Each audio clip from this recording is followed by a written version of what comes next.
Dissonance and resolve is basically tension and release, and today we have Sweta here. She is my student. She'll be helping us with the lesson. So Sweta will be helping us by playing a particular chord now, and what I will do is I will pick a scale and I'll be playing the notes of the scale over that chord, and we'll basically see how each and every note of that scale reacts over that chord. So Sweta will be playing a G power chord. A power chord is basically the first and fifth. In case of G, it's a G, and the fifth of G, which is D. 1, 2, 3, 4, 5. So Sweta will be playing the G power chord, and what I'm going to do is I'll be playing the G major scale over the chord to see how each and every note of the scale reacts. So we'll start with the first note of the scale, which is G.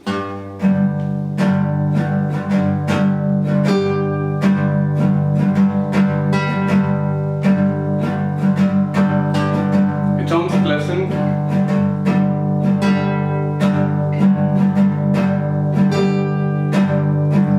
Stable note, which is basically called a resolve.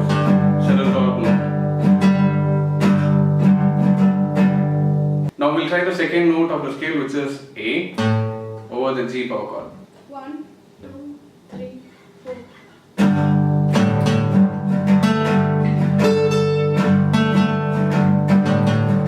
So unlike G, A, if you notice, has little tension to it.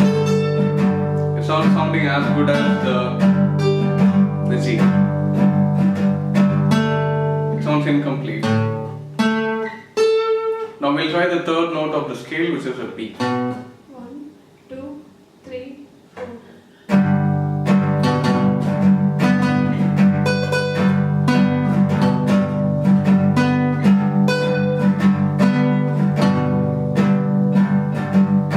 So even though the note sounds pretty melodic, it's still unstable. It's got a little tension to it when compared to a G. So we'll compare playing the B again, and I'll play the G again. You can notice the difference in tension of the notes. 1, 2, 3. So I'll play the B first. Now we'll try the G.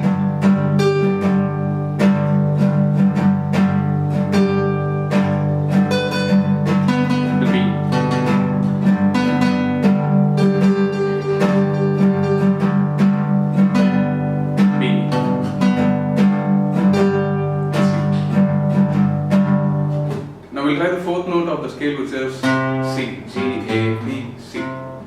1, 2, 3, 4.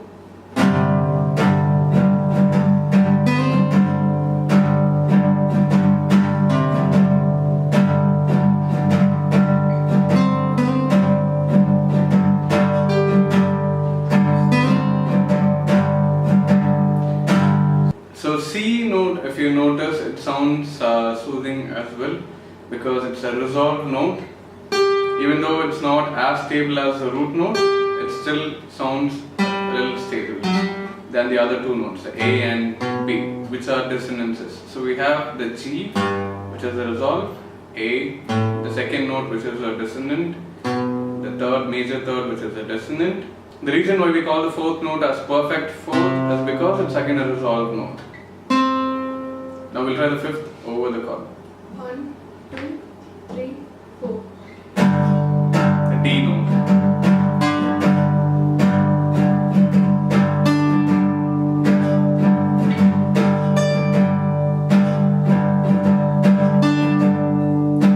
Sounds as stable as the root.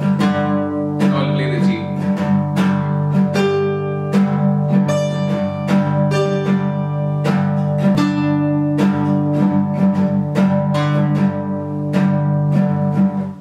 Now you know why it's called the perfect fifth, because this again sounds as stable as the root. So if I were to play the fifth and the first together without mentioning the name of the note, it might even confuse us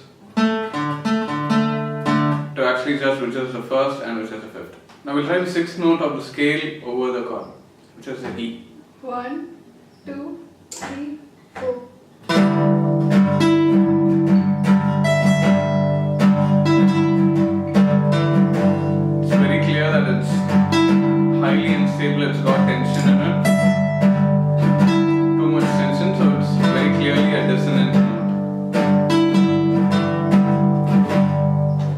Now we'll try the 7th note of the scale over the chord. 1, 2, 3, 4.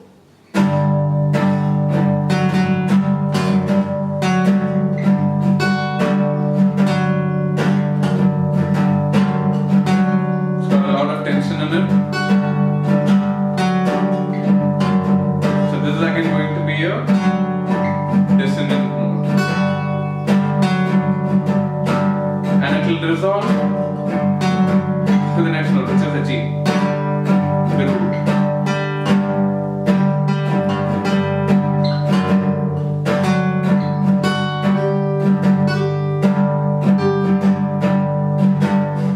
So as you noticed, the first, which is a root, the 4th and the 5th notes in a scale are the resolved notes, which is why they are called the perfect 4th and perfect 5th. So we have the root, 4th, the 5th. The 2nd, 3rd, 6th and 7th are dissonances. So keep in mind that the root, 4th and 5th are resolved notes. And the reason why we played a G power chord for the backing track is because if we were to play a G major backing track, we know that the major chord has 1, 3, 5 intervals. So if I were to play the C note over this chord, which is a perfect 4th, then the 3rd in that chord will react to the 4th and make it a dissonant sound. So what I'll do is I'll play the 3rd note of the G, which is B, here. And I'll also play the C octave here. I'll play it together, you can see. It's a very bad dissonant sound. So if I were to play the C note over the G major track, then the 3rd is going to react and the 4th will sound like a dissonance. So that's the reason why we played a power chord to cut off the 3rd from the chord. So what I'll do now is I'll play the G. And I'll be playing the A open string here. So basically I'm playing the root and the 2nd interval together. You can hear there's a very good tension in it, which is basically a dissonant sound. So I'll play the B note here on the 5th string 2nd fret. This again dissonance. We have the 4th, which is a resolve, 5th, which is a resolve.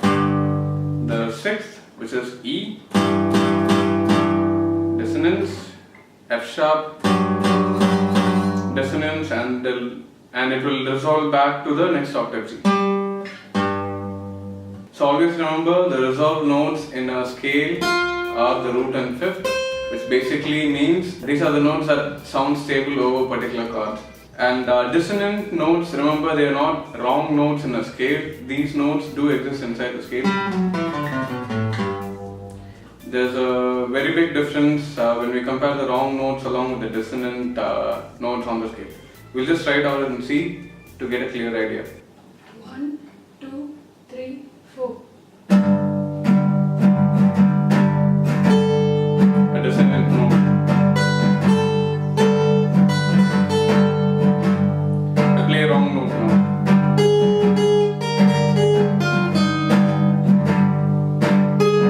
Wrong note. Whereas the resolved note is a G.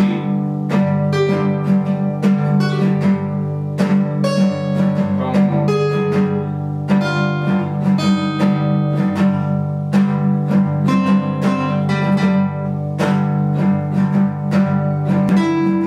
So this note again. The E note.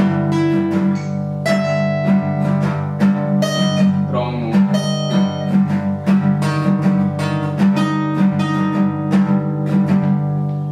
So this might seem like a very confusing topic in the beginning. I would suggest you take the static backing track playlist, pick any key. Same case you're picking the G major static backing track.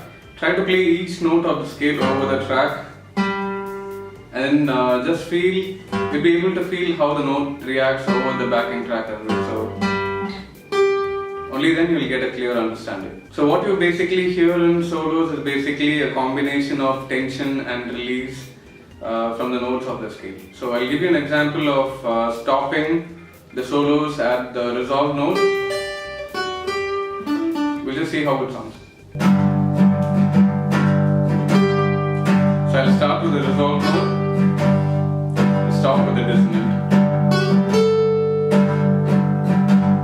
A different note. As you can see, the solo sounds incomplete. The audience would be waiting for you to complete the solo on the resolved note. One more example.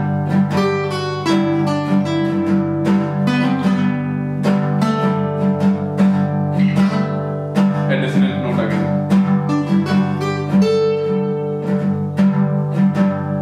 And we'll finish back at the resolved.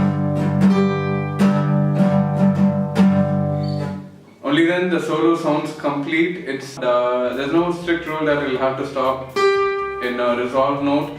You can as well stop with a dissonant. It depends on what type of feel you want to give to the audience. So usually the solos that we listen to in all the basic songs would start and stop with a resolved note. So we'll be using this concept to learn how to improvise over chord changes in the upcoming lessons. So make sure that you take the static backing track and try to play each note of the scale over the track to feel the difference between the resolve and dissonance.